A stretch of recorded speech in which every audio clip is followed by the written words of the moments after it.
시민의 고민을 귀담아 듣는 민생연구소 이정미입니다. 시민의 목소리를 대변하는 민생연구소 김진현입니다. 제가 얼마 전에 굉장히 흥미로운 기사를 하나를 봤어요. 네. 제목이 일본식 음두년 외톨이 전 세계로 확산. 일본에서 사회적인 문제로 대두됐던 히키코모리가 코로나19로 인한 비대면 사회 활동과 맞물려서 전 세계화되고 있다는 내용이었는데요.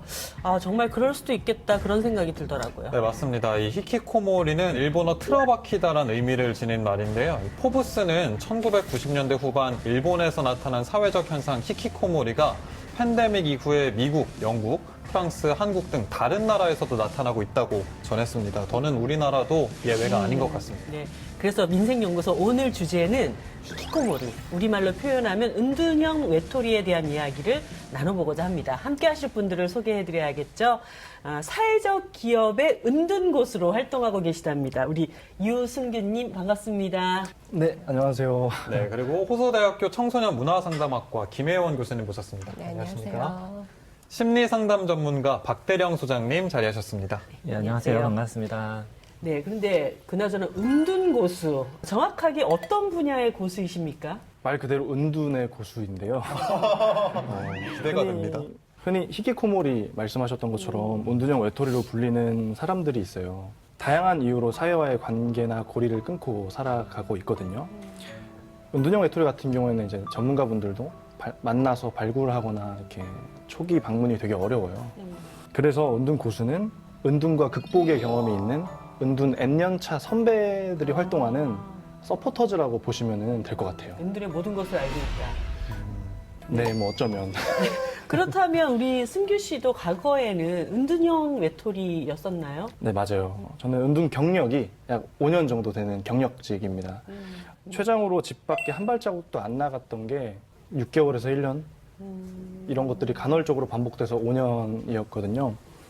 뭐 창문을 열면은 흰 눈이 쌓여 있었는데 다음번에 나가보면 벚꽃이 피어 있고 그럴 만큼 오랜 시간 동안 은둔을 반복했던 기억이 납니다.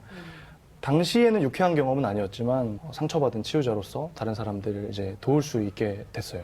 교수님, 그러면 은둔형 외톨이는 어떤 기준으로 정의가 되고 있는 건가요? 그 양상은 다양하지만 그래도 몇 가지 중요한 기준 몇 가지를 꼽을 수 있거든요. 첫 번째는 자기의 제한된 공간 속에서만 활동을 하는 경우고요. 그러니까 대부분은 이제 집이나 아니면 자기 방에서만 활동을 합니다. 그리고 두 번째는 가족 외에는 누구와도 관계를 하지 않는 경우, 그리고 이러한 관계나 활동이 6개월 이상 지속될 때 보통 은둔형 외톨이로 정의를 내립니다. 그리고 여기에서 예외가 되는 거는 분명한 정신 지체나 정신 질환이 이유가 돼서 은둔을 하는 경우는 예외가 됩니다. 그리고 요즘 많이 알려진 니트족 같은 경우들이요. 그러니까 어떤 교육이나 훈련이나 취업 생활을 하지 않는 경우는 그들은 그거를 안 하지만 관계를 맺고 있거든요. 동일한 사람들과 관계를 맺고 그래서 이 경우는 은둔형 외톨이하고는 차이가 있습니다. 그러면 앞서 언급을 했던 대로 코로나19로 인해서 은둔형 외톨이가 좀 더 늘었다 이렇게 봐도 되는 건가요, 소장님? 네, 맞습니다. 일본에서도 1990년대에 경제위기 왔을 때 굉장히 많은 청년들이 은둔형 외톨이화 됐는데요. 우리나라도 1997년도에 IMF 이후로 경제 상황이 악화되니까 가정 파괴도 일어나고 청년들이 또 그 당시 경쟁이 너무 심해져서 그 경쟁에서 너무 스트레스를 받다 보니까 가족 내 갈등, 인간관계 갈등들이 전반적으로 늘어났던 것 같습니다. 그러다가 이제 코로나가 와서 더 폭발적으로 늘어나게 된 계기라고 볼 수 있겠습니다. 처음부터 나는 은둔형 외톨이로 태어났다 이런 사람은 없잖아요. 네, 그러니까 어떤 과정을 통해서 은둔형 외톨이가 되는지 그 원인이 궁금하거든요. 일단 은둔형 외톨이는 가장 먼저 오해를 하시는 게 이제 어떤 질병이 갑자기 발병한 거 아닌가라고 생각을 하시는데 질병하고는 차이가 큽니다. 신경생물학적인 원인이 뚜렷하다면 약물로 치료가 돼야 되는데 약물을 사용하는 경우들도 거의 효과가 나타나지 않습니다. 그러니까 병이라기보다는 심리적인 요인 그리고 사회적으로 위축될 만한 상황 속에서 나타나는 거라고 봐야 합니다. 가정적으로는 과잉 통제를 하거나 아니면 방임을 하는 경우 그렇게 되면 수동적으로 따라가다가 어느 날 갑자기 이제 은둔이 되기가 쉽습니다. 그리고 사회 경제적인 요인인데요. 지금 청년층에서 나타나는 은둔형 외톨이는 이 요인이 가장 크게 나타납니다.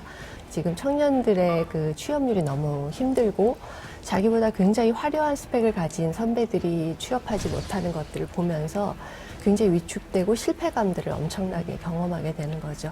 그러니까 쉽게 좌절해버리는 사회 속에서 이제 살아간다고 생각을 하는 겁니다. 마지막은 우리나라의 이제 어떤 발전된 양상이기도 한데요. IT 강국이 주는 어떤 온라인 속에서 해결할 수 있는 것들, 그리고 인스턴트가 해결할 수 있는 것들, 내가 한정된 공간에서도 의식주가 많이 해결되는 거, 이런 것들이 복합적으로 좀 작용을 합니다. 가장 중요한 건 질병이나 정신적 질환이 아니다 이런 말씀이 네. 좀 중요하다는 생각이 듭니다. 어떻게 보면은 인터넷 발달 같은 기술의 변화나 입시 경쟁, 핵과 족화 같은 사회 변화가 이런 은둔형 외톨이를 양산하는 데 영향을 미쳤다고 볼 수 있을 것 같은데요. 또 어떤 이유로 은둔 생활을 시작하게 된 건지 당사자들의 이야기를 들어봤습니다.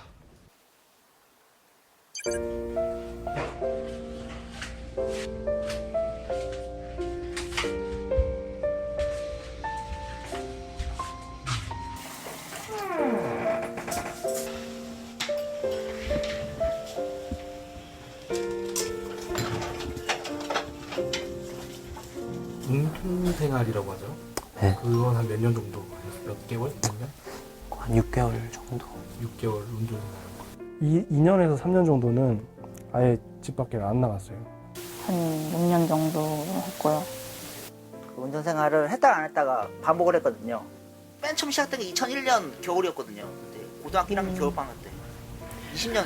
굉장히 오래되시고 이렇게 오래된 경우도 굉장히 많이 합니다. 20년이면. 보통 이렇게 다른 사람이랑 식사하는 걸 되게 어려워하잖아요. 그렇죠. 네. 처음에는 그런 친구들 많아요. 개인 스케줄 나왔습니다. 1시에 능구수 수요식 기본은 50입니다. 그리고 11시에 프로그램 회의하고 3시 반에 운동 기본은 54입니다. 오늘 기본은 20%입니다. 50%입니다. 네.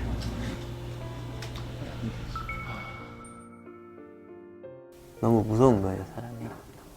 사람들이 너무 무서운 거예요. 사람이 무서운 거예요. 네.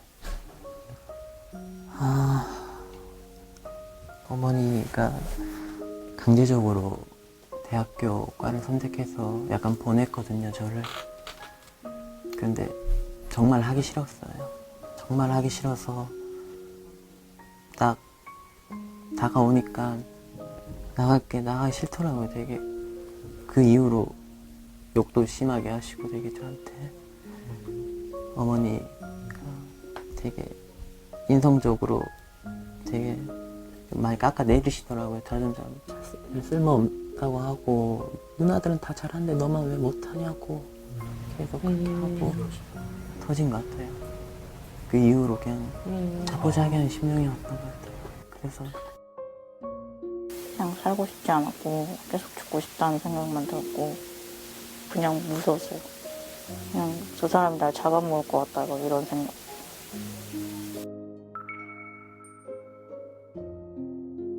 그냥 이혼했던 게 제일 컸던 것 같아요. 부모님이 이혼했던 거.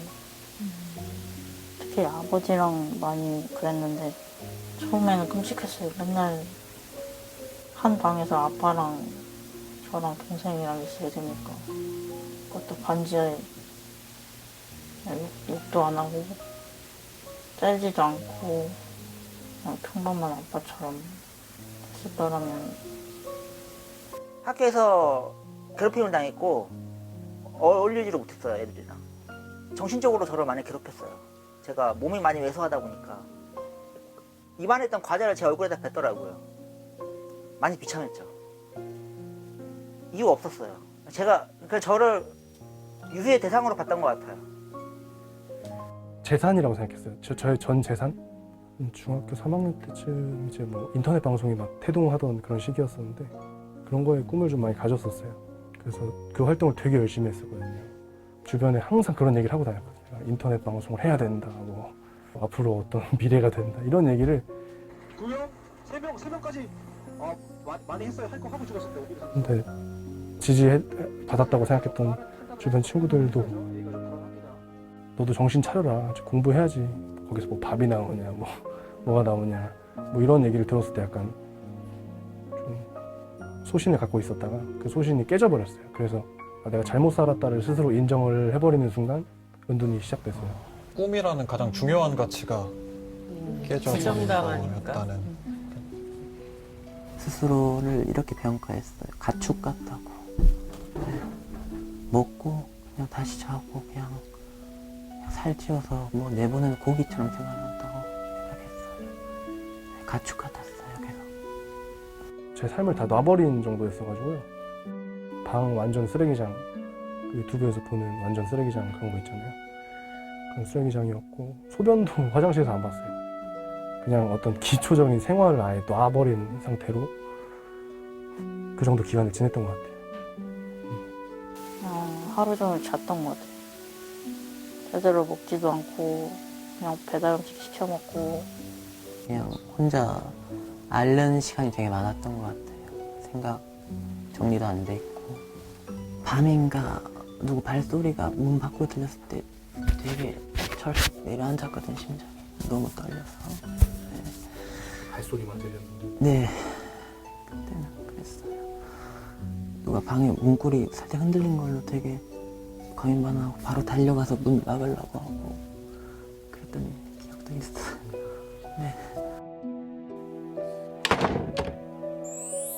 그럼 본인이 운동 생활을 하실 때 부모님들이나 가족들은 반응이 어땠어요? 갈등이 되게 심했죠.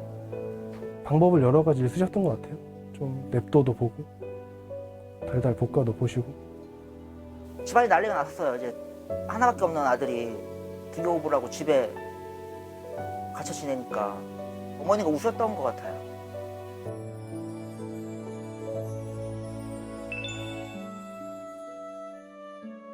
잠들 때는 무슨 생각하세요? 내일은 나가야지. 내일은 나가야지. 지금 이러고 있으면 안 되는데. 그런 생각들을 매번 했어요.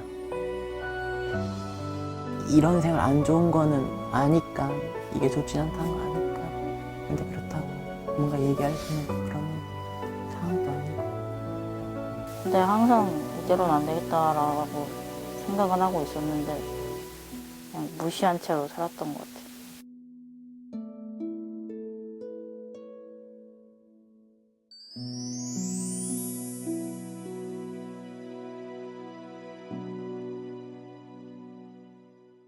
네, 우리가 평소에 은둔형 외톨이라고 하면 이런 사회적 편견들이 많이 있는데 영상을 보니까 평범한 사람들과 크게 다르지 않은 느낌이 들었고요. 또 은둔 생활을 선택한 이유도 각각이었지만 충분히 공감할 수가 좀 있었습니다. 아주 뭐 특별한 특정한 누군가의 일이 아니라 우리 주변에 얼마든지 있을 수 있는 그런 일이라는 생각이 들었어요. 승규 씨는 사실 지금 시설에서 생활하고 있다고 했는데 네네. 그 전에 생활이 어땠습니까? 그 전에 제가 은둔 생활을 했던 모습을 사진으로 좀 기록을 해놨었어요. 네. 지금 저 사진? 네, 예. 저 사진. 저 방, 승규 씨 방. 예. 그러니까 사실 치워진 건 맞아요. 치워진 건 맞는데 아, 저게 치운 거예요? 워낙 많다 보니까 몇 번 찍고 용기가 나서 뭐 이 저기 정도는 있는 거 공개해도 일부러 되겠다. 끌어오고 하다 보니까 다시 이렇게 싶어서 됐어요. 찍었어요. 예. 저 방바닥에 발을 디딜 수가 없는데. 그렇죠. 과거에 생활하셨던 공간인 거죠? 그러니까. 제가 저기서 2, 3년 정도는 저렇게 생활했었어요. 이제 소변도 화장실에서 발 디딜 팀이 없다 보니까 잘 안 가게 되더라고요. 그러면 방 안에서? 거의 저런 수많은 컵들이나 뭐 이런 것들에서 저런 걸 보면서 또 괴로움이 더 심해졌을 것 같아요. 보이시는지 근데 저 안이 모르겠는데 원룸 형태로 돼 있었나 봐요. 이 초파리들이 그때 이제 심지어 번식을 위해서 구멍을 뚫고 알을 낳고 달라붙어 있는데. 나 진짜 이거 보고 충격 먹었잖아.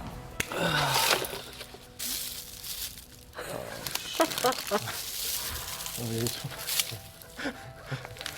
나 혼자 산다 그런 거 보는 것 같은데. 나 혼자 산다의 굉장히 하드코어한 버전이네요.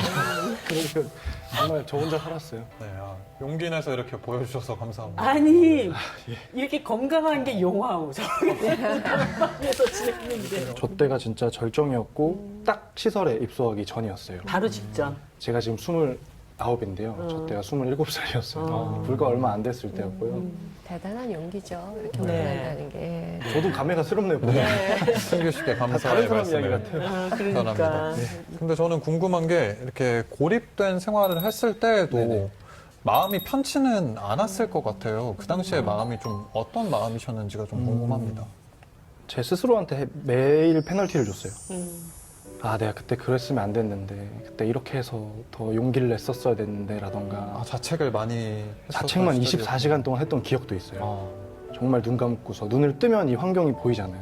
그게 너무 괴로운 거예요. 내가 이 스스로를 인정하기가 너무 싫었어요. 그래서 되게 자극적인 것들에만 좀 반응했던 것 같아요. 되게 동물적으로. 그래서 배달 음식 같은 되게 좀 짜고 맵고 달고 이런 음식들의 의존도 심해져서 저렇게 된 거고요. 근데 또 치우지도 못하잖아요. 늘 불편했어요. 늘 마음은 불편했고 정말 속마음으로는 가족한테 항상 미안했고 그런데 다시 시작하는 방법을 몰랐어요. 어디다 도움을 요청해야 될지도 모르겠고 매일 아침 되뇌었어요. 진짜 내일은 나가야지, 내일은 나가야지. 그렇게 늘 지냈던 것 같아요. 성규 씨 얘기를 들어보니까 보이지 않는다고 존재하지 않는 건 아니다 이런 말이 좀 떠올랐습니다. 한국 사회의 특성을 생각했을 때 상당수 외톨이들이 집안에 틀어박혀 있을 것이란 분석이 있었는데요. 현재 대한민국의 은둔형 외톨이 수는 얼마나 되는지가 좀 궁금합니다. 우리나라 같은 경우에는 은둔형 외톨이에 대해서 완전히 사각지대라고 얘기할 수 있습니다. 그러니까 저렇게 증거는 분명한데 얼마나 많은 청년들이나 청소년들이 저런 생활을 하고 있는지 숫자가 파악되고 있지 않습니다. 2017년도에 그 한국 청소년 정책연구원에서 19세에서 39세 사이에 청소년과 청년들을 대상으로 그들의 생활 실태를 조사를 합니다. 인구 대비 한 13만 5천 명 정도가 은둔형 생활을 하고 있을 것이다 라고 추정이 지금 되고 있습니다. 정확한 수치는 아닌 거죠? 네, 그만 조사를 한 적어주세요. 적이 없기 때문에 그 문항을 물어본 적이 없기 때문에 정확한 숫자를 알 수가 없습니다. 제가 알기로는 대한민국에서 처음으로 네. 광주시에서 작년에 네. 실태조사에 나섰다고 들었습니다. 예, 시뿐이 아니라 이제 우리나라 전국에서 처음으로 조례가 통과가 됐고요. 작년에 이루어진 조사가 광주시 전체 아파트 인구의 4분의 1에 해당하는 세대에게, 그래서 10만 세대에게 조사를 했습니다. 그랬을 때 당사자가 237명이라고 보고를 했고요. 가족들은 112가구 정도가 우리 집에 은둔형 외톨이가 있다. 이렇게 보고를 해서 총 349세대 정도가 은둔형 외톨이가 집안에 있는 걸로 조사가 됐습니다. 그리고 그 중에서 20대가 가장 많고요. 48.9% 정도, 한 절반가량 20대이고, 그 다음에 30대, 40대, 50대, 60대까지도 지금 추정이 됐고, 10대들도 꽤 나타났고요. 전 세대적인 문제. 네, 볼 수 있습니다. 교수님 말씀을 듣다 보니까 5, 60대 히키코모리도 있다는 사실에 좀 놀라운데요. 네. 전 세계적으로도 국가적인 조사를 하고 정책을 마련한다는 것은 이런 것들을 좀 사회적인 문제로 이제 인식하고 있다 이렇게 파악하면 될까요? 그래서 일본 같은 경우에는 115만 명 정도가 은둔형 외톨이로 나타났습니다. 그리고 놀라운 거는 이제 그 중에서 중년이 61만 명. 그래서 청년층보다도 더 많은 걸로 조사가 됐는데요. 청년부터 시작돼서 중년까지 가고 있는, 그러니까 은둔의 기간이 굉장히 긴 이런 은둔들이 지금 계속 보고가 되고 있습니다. 이게 과연 그러면 은둔형 외톨이가 생산 가능한 인구 대비 몇 프로인가에 관심을 가졌거든요. 그때 2015년 통계가 7,592만 명이 생산 가능 인구였는데 네. 그중에 70분의 1 정도가 은둔형 외톨이였습니다. 그 얘기는 사실 경제적으로도 굉장한 손실이다. 라고 그 사회는 받아들이고 있습니다. 숫자상으로는 진짜 굉장히 큰 예. 규모인 것 같아요. 근데 중년의 이 히키코모리, 그러니까 청년 히키코모리보다 훨씬 더 해결되기가 어렵다라는 이야기가 있어요. 네, 맞습니다. 청소년들은 지원받을 곳이 많이 있고요. 청년재단이라든지 이렇게 어느 정도의 지원 프로그램이 생기고 있는데 이것마저도 청년의 범위가 만 34세까지이기 때문에 만 34세를 넘어가면 어디서도 지원받을 수 없는 상황입니다. 근데 문제는 97년도에 20대 초반이었던 청년들이 지금 40대가 됐거든요. 근데 이들이 10년 뒤면 50대가 되는데 일본처럼 80살의 부모가 50살의 자녀를 부양해야 되는 가정 경제가 몰락하고 이 나이가 되도록 이 문제를 극복 못하고 있다는 수치심이 더해져서 정말 심각한 사회 문제가 된다고 볼 수 있겠습니다. 은둔형 외톨이의 중년층이 증가하고 있다는 얘기를 또 들으니까 이게 1, 2년이 아니라 오랜 시간 또 가족들은 옆에서 굉장히 걱정을 할 거잖아요. 네, 맞습니다. 13만 명으로 추산은 되고 있지만 사실은 통계 특성상 드러내길 원치 않는 가족들이 너무 많기 때문에 사실은 맥시멈으로는 뭐 40만에서 50만 명까지는 있을 거라는 예상을 하시는 분들도 있고요. 한 명당 가족들이 희생을 하는 분들은 뭐 평균 2명에서 3명까지 영향을 받습니다. 은둔형 외톨이들이 한 50만 명이라고 예상을 했을 때 고통을 겪는 인구는 한 200만 명 정도까지 최소 이렇게 어려움을 겪을 수 있다는 게 지금 큰 문제입니다. 은둔형 외톨이가 된 당사자도 힘들겠지만 곁에서 지켜보는 가족들의 속은 정말 오죽하겠습니까? 그런데 이 문제를 해결할 수 있는 열쇠 또한 가족, 그리고 부모님이라고 합니다. 과연 어떤 관계를 맺고 어떻게 소통하는지 민생연구소에서 확인해 봤는데요. 함께 보시죠.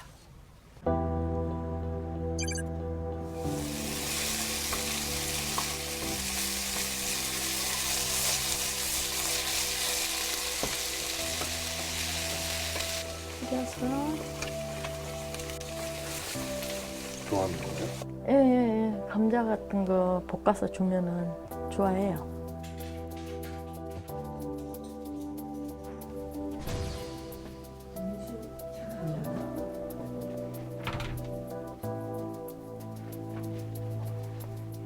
엄마가 요거 좋아하는 거 감자볶음 요거 해왔는데 요거 포테이토 이거 먹어봐봐. 응? 일어나서 먹어. 따뜻할 때 먹어야 돼 이거. 응? 치즈 식어버리면 맛없거든. 응? 그러니까 얼른 먹어봐. 일어나서 따뜻할 때 먹어야 돼. 어? 어? 아니 말이 잘 안 들려. 어? 응? 엄마를 보면서 뭐 말을 좀 해봐. 뭐라고? 응? 뭐라겠어? 얼른 일어나서요. 우유랑 마셔라. 응.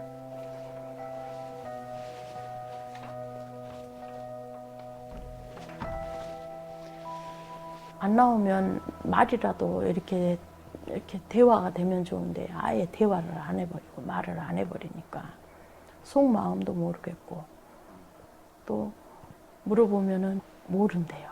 다 모른대요. 네.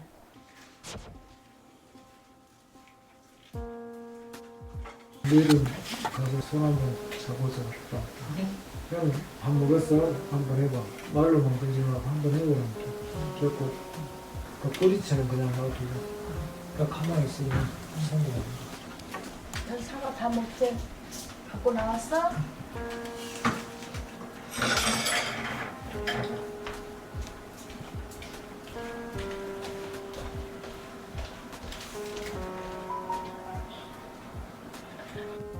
온 가족이 그냥 살얼음을 걷는 것 같은 그런 느낌도 들어요. 혹시라도 또 얘 또 뭔가 상처받는 말을 한다든지 이렇게 행동을 할까 봐서 조용히 하라고 그러고 이런 것들이 이렇게 생활이 계속 되니까 막 마음도 더 타들어가면서 가족이 다 그냥 우울해지는 것 같아요. 너무 학교에 대한 그 부담감이랄까 막 그런 게 너무 심한 것 같아서 학교 졸업장이 문제가 애한테는 좀 휴식이 필요할 것 같아서 학교를 자퇴를 시켰어요.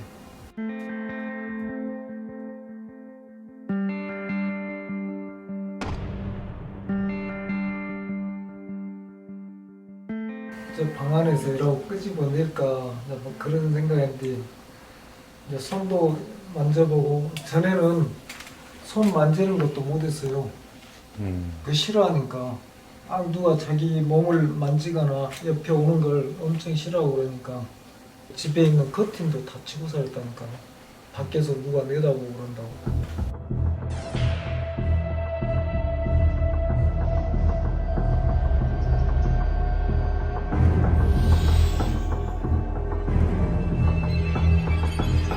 시도는 막 여러 방면을 해봤어요. 근데 상담 약속까지 잡아놓고도 그걸 취소한 적이 많이 안 가려고 하니까 병원 가자 아예 겁을 해보니까 못 가요.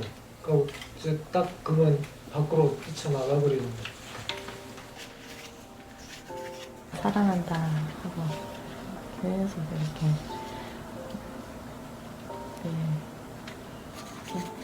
아빠가 매일 이렇게 위해서 사랑한다고 이렇게 메모를 남기고 가고 그랬는데 이제 또 그 뒤로는 이제 아예 그냥 안 가려고 해버리니까 못 가고 있는 거고 제 자신이 이제 정말 어떻게 해서 도와주고는 싶은데 이제 마음만 아픈 거죠. 네.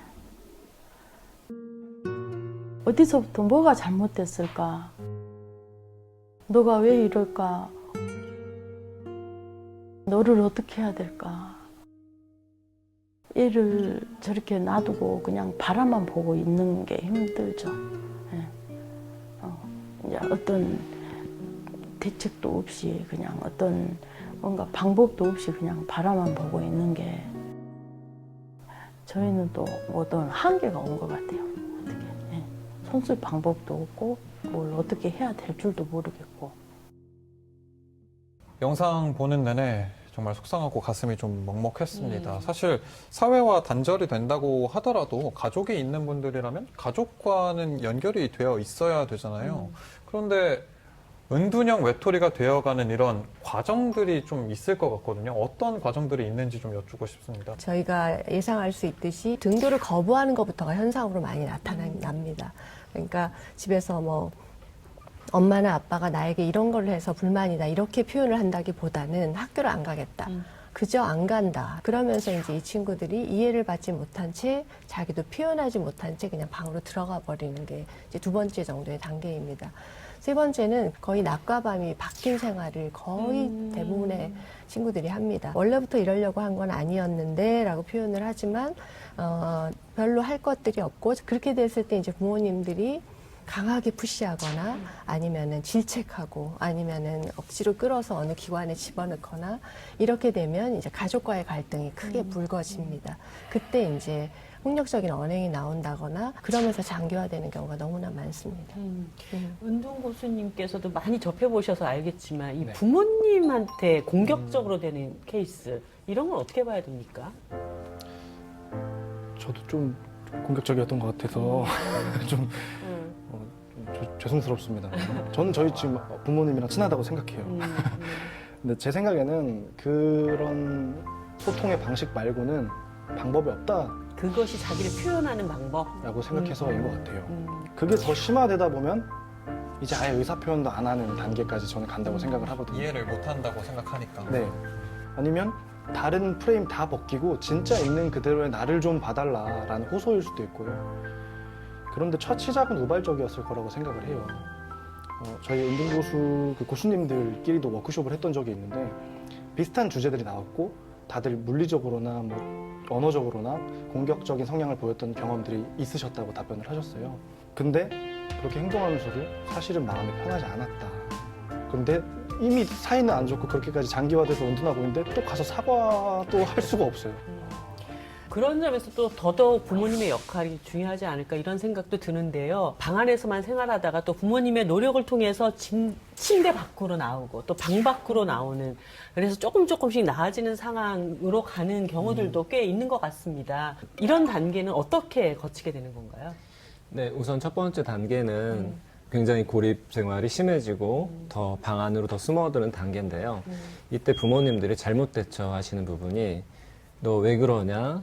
울기도 하고 화도 내고 욕도 하고 이러면서 아이고 내가 너 때문에 못 살아. 그런 자주 듣던데.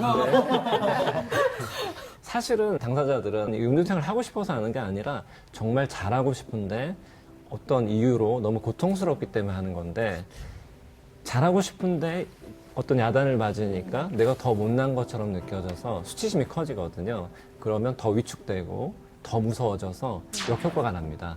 그래서 이런 단계에서 이제 부모님들이 저를 찾아오시는데 처음에는 너무 힘들어 하시다가 그게 몇 달이고 몇 년이고 지나면 좀 마음을 내려놓으시는 분들이 생깁니다. 아, 이게 안 되는구나. 살아있는 것만 해도 감사하다. 그런데 부모님들이 그렇게 변하시면 신기하게 이분들이 방 밖으로 나오시는 확률이 더 늘어납니다. 아무것도 바라지 않을 때, 살아있는 존재로 감사하게 느낄 때 오히려 자녀분들이 거기에 감동을 받아서 이제 방 밖으로 나올 용기가 생기는데, 저도 방금 듣고 떠오른 건데요. 저희 부모님이 저한테 푸시를 안 하는 순간부터 편해졌습니다. 아예 관심도 없고 전처럼 성적이나 어떤 것들에 대해서 크게 푸시가 없을 때 좀 편하게 되더라고요. 제가 먼저 궁금해서 연락을 하고 싶은 마음이 들기도 하고. 왜 막 방문을 안 두드리시지? 맞아요.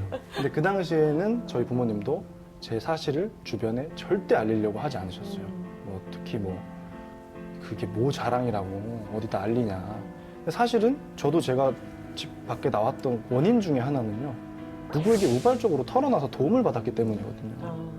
어쩌면 간단히 초기에 뭐 심리상담센터라던가 전문 기관에 좀 연계가 됐더라면 이렇게까지 장기화되지 않아도 될 문제를 사회적인 인식 때문에 좀 제약이 되고 있다. 저는 이렇게 생각을 하고요. 막상 마음을 먹어도 도움을 청할 곳이 없다는 것도 현 시점에서는 되게 좀 문제인 것 같습니다. 사실은 이게 어느 가정마다 있는 문제거든요. 그런데 서로 얘기를 안 하니까 나만 그런 것 같다라는 게 지금 가장 큰 문제의 핵심입니다. 사실은 어느 가정에나 있고 누구나 자기 진로에 대한 고민이든 인간관계 갈등이든 상처를 받으면 이건 너무나 어떤 자기 치유적인 시간을 갖는 것이 당연한데 그걸 되게 이상하게 생각하고 감추니까 근데 반대로 얘기를 하면 저 집 아이들도 그래 우리도 그렇고 이러면은 사실은 이렇게 이상한 건 아니잖아요. 그러면 오히려 더 편안하게 쉴 수 있을 것 같은데 그래서 이거를 최대한 많이 알리고 얘기할 수 있는 문화가 형성되어야 할 것 같습니다. 그런 얘기할 수 있는 곳이 있다는 걸 아는 것부터 일단 1번. 네. 전문가들은 일본처럼 은둔 청년들이 서로 교류할 수 있는 자조 모임 또 센터를 많이 만들어야 된다고 이야기를 하는데요. 은둔 고수가 머무는 공동 생활 공간에서도 다양한 활동들이 이루어지고 있다고 합니다. 만나보시죠.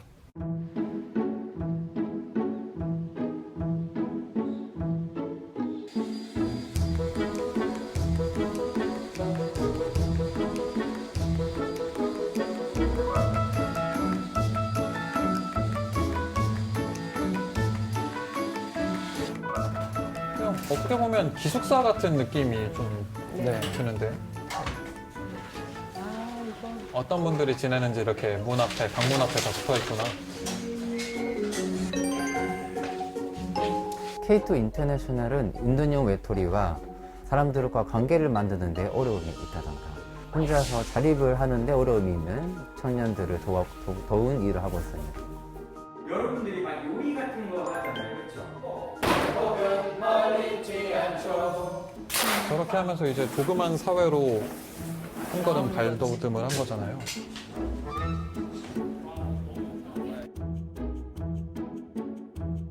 공동생활이 제일 중요한 프로그램이고요. 같이 사는 것, 그 자체가 프로그램입니다. 아침에 7시 반에 같이 밥을 만들어 먹고 같이 공부도 하고 일도 하고 뭔가를 같이 한다. 가족과 같은 그런 유대를 만드는 것이 우리의 활동입니다.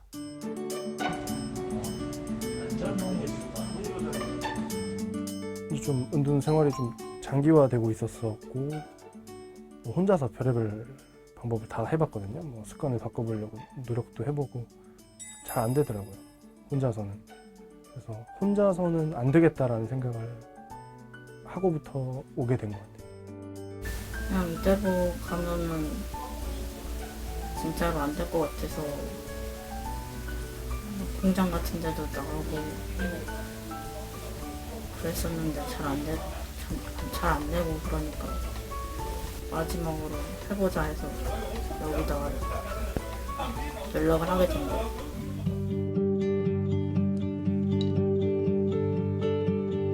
In this old cafe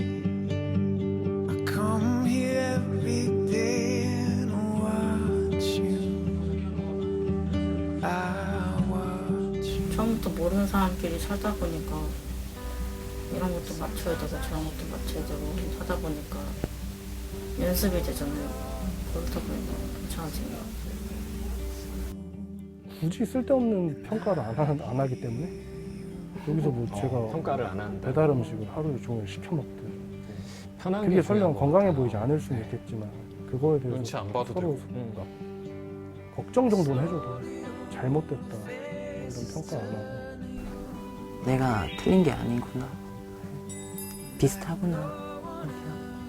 같은 사람이구나. 더 어떻게 보면 이해를 제일 잘해주는 분들만 모여 있는 거지.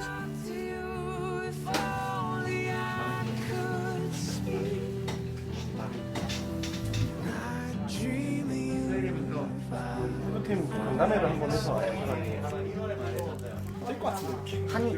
A나 B나 이렇게 한 집에 가고 6명 둘러앉아서 먹어요. 처음엔 너무 다 어색했을 것 같아요. 저도 처음에 적응 잘 못했어요. 저는 이렇게 의지를 지니셨다는 거에 굉장히 좀 놀라워요. 굉장히 노력들을 많이 했죠. 예.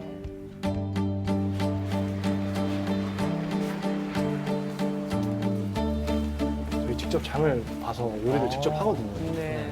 메뉴도 직접 짜고요. K2가 가장 중요하게 여기는 게 식사예요. 준비하고 같이 먹는 거. 제일 중요하게 여기는.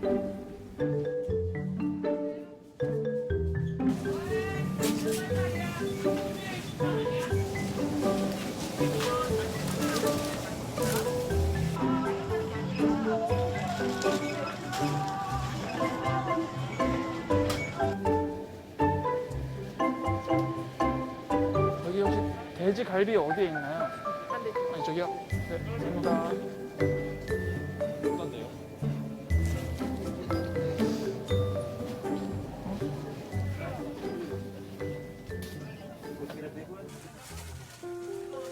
집에서는 뒹굴뒹굴밖에 안 하는데 여기 와서 그래도 뭐라도 하니까 그래도 그나마 좀 할 수 있는 일이 더 많아진 것 같아요.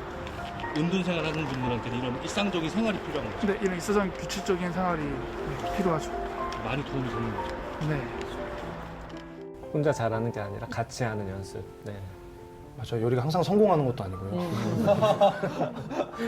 거기서 또 작은 실패도 해보고 성공도 경험해보는 것 같아요.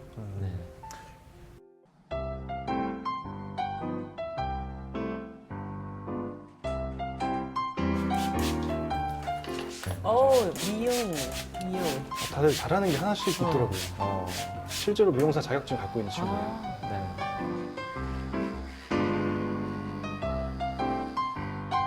제가 좋아하는 미용도 계속 하면서 이걸 접목시켜서 제가 나중에 이제 은둔 상담 같은 거 나가게 되면은 그런 친구들 이제 방문 미용도 해주고 그런 것도 이제 생각해두고 있고 마음이 굉장히 예쁘다. 다시 미용 일에 도전하는 쪽을 또 생각하고 있어요.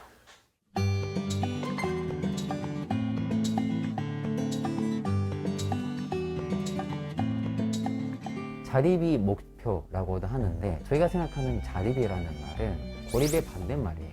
만약에 내가 혼자서 하기 힘들면은 도와주세요 라고 할 수 있는 능력, 같이 할 수 있는 능력을 키우는 것, 그것이 저희의 목표예요. 전문가들도 정답을 모르는 상황이기 때문에 경험자들에게 의존을 좀 하는 경향이 있거든요. 그러니까 당사자가 목소리를 내는 것이 이꼬르 도움이라고 생각을 하기 때문에 최대한 저의 경험과 그런 것들을 많이 얘기하고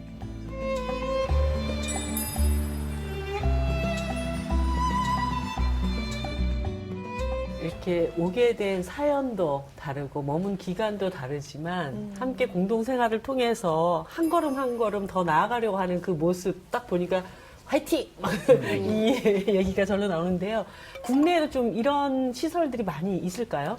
안타깝게도 국내에는 지금 2곳밖에 없습니다. 그러니까 거주하면서 지낼 수 있는 곳이 2곳밖에 없고 서울에만? 예, 서울에만. 전국 다 합쳐서 다른 데는 2곳입니다. 없고. 네. 그리고 이게 어떤 병이 아니고 결국은 부정적인 인간의 경험 때문에 이제 이렇게 아파서 웅크리고 있는 건데 이게 좋아지려면 좋은 경험을 해야 되거든요. 근데 그런 경험을 하려면 이렇게 같이 살면서 함께 사는 거를 즐거운 경험하는 것도 필요하고 이제 되게 많은 어떤 사회적 네트워크들이 지금 필요한 상황인데요.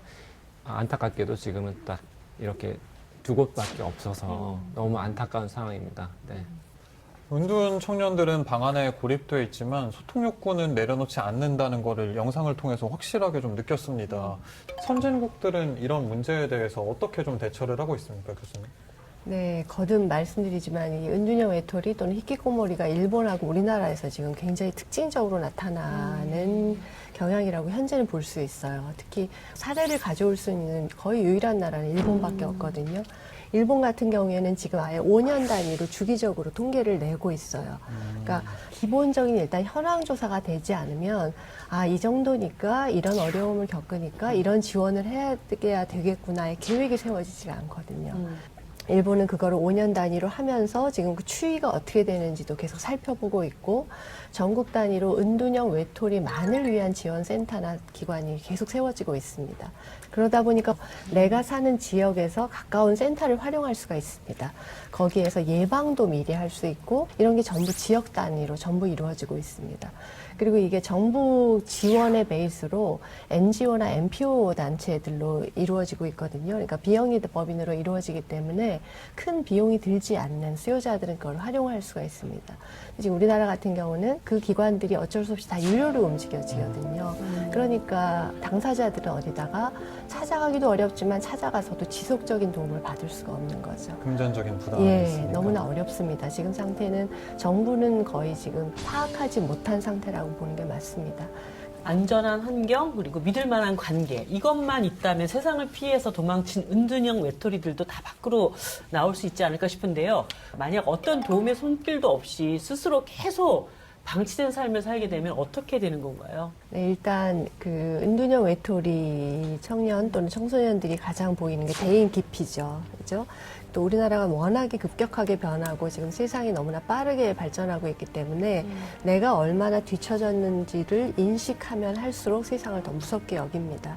그래서 어떤 간단한 의사소통이나 자신의 욕구 표현 아니면 내가 힘들다라고 하는 것들을 너무나 당연히 할 수 있는 것들조차도 하기 어렵게 됩니다.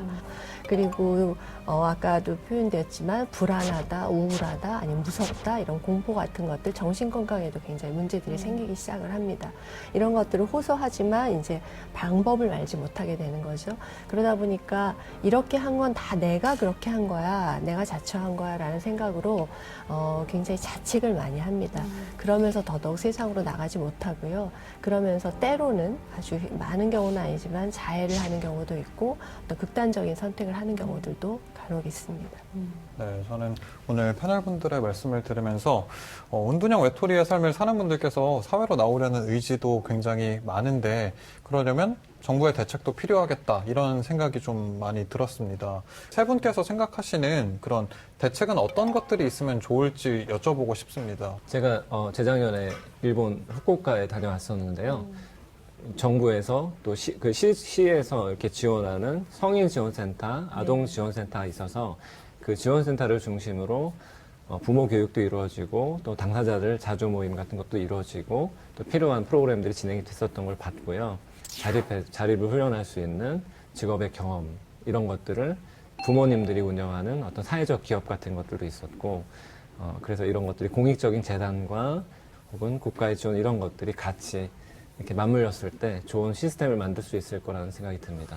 저는 나 좀 힘든데?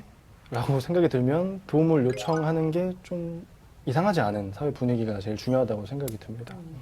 그게 점점 더 어린 세대부터 익숙해진다면 나중에 이럴 수도 있지 않을까요? 나 요새 좀 우울증이야. 그래? 상담센터 가봐. 그냥 감기처럼. 뭐라고 이런 말 가봐. 지금은 뭐, 그런데 가는 거 함부로 알리지 마. 뭐 이런 분위기도 있고요. 아니라. 그래서 되게 좀 편하게 그렇게 한다면 자연스럽게 완화될 것 같고요. 그리고 사실 은둔고수라는 지금 명칭도 당사자들이 직접 이게 개발한 어떤 프로그램 이름이에요. 그러니까 항상 인정받지 못했던 그 경험들을 우리가 인정해주자 이거거든요. 슬로건이 은둔 경험도 스펙이 되는 사회입니다. 그러니까 앞으로도 이렇게 많은 당사자들이 은둔 경험을 스펙 삼아서 사회 활동을 많이 하고 저랑도 같이 만날 수 있었으면 너무 좋겠습니다. 일단 우리 사회에 이렇게 많이 있다라는 인정이 너무나 필요하다고 저는 생각을 합니다. 분명히 존재하고 그리고 그게 결코 무시할 수 있는 개인적인 수준이 아니거든요. 그것을 우리가 알 때 이걸 어떻게 하지? 어떻게 도와주지? 라는 고민이 거기서부터 출발될 거라고 생각을 합니다. 그리고 오늘 계속 보신 것처럼 이게 한 개인의 어떤 원인이나 어떤 그 가정에서 이 자녀를 잘못 키워서라고 보기에는 사회가 주는 요소가 너무 많습니다. 교육이 교육이나 취업이나 이런 문제들 너무 많으니까 사회가 우리가 모두 제공한 원인으로 쟤네들이 저렇게 됐다라고 인식하는 게 너무나 중요합니다. 지금 부모님들이 이렇게 나서지 못하시고 정말 부모님들이 소갈이를 하시는 이유는 마치 내가 잘못한 것만 같아서 그렇게로만 떠안게 되거든요. 그렇게 해서는 결코 해결이 안 됩니다. 네, 저는 오늘 세 분 말씀 들으면서 저 또한 은둔형 외톨이에 대해서 굉장히 사회적 편견을 가지고 있었구나 하는 반성의 마음이 들었습니다. 오늘은 점점 늘어나고 있지만 보이지 않는 은둔형 외톨이에 대한 이야기를 나눠봤습니다. 아직 부족한 점이 많지만 모두가 관심을 갖고 노력을 기울인다면 이렇게 굳게 걸어 잠긴 청춘들의 방문이 활짝 열리지 않을까 기대해 보겠습니다. 네. 은둔고수 승규 씨가 친구분들하고 은둔 외톨이에 대한 노래를 하나를 만들었다고 얘기를 들었습니다. 우리가 같이 들어보지 않을 수 없겠죠. 오늘 승규 씨의 노래 함께 감상하시면서 인사드리겠습니다. 함께 해주신 여러분 감사합니다.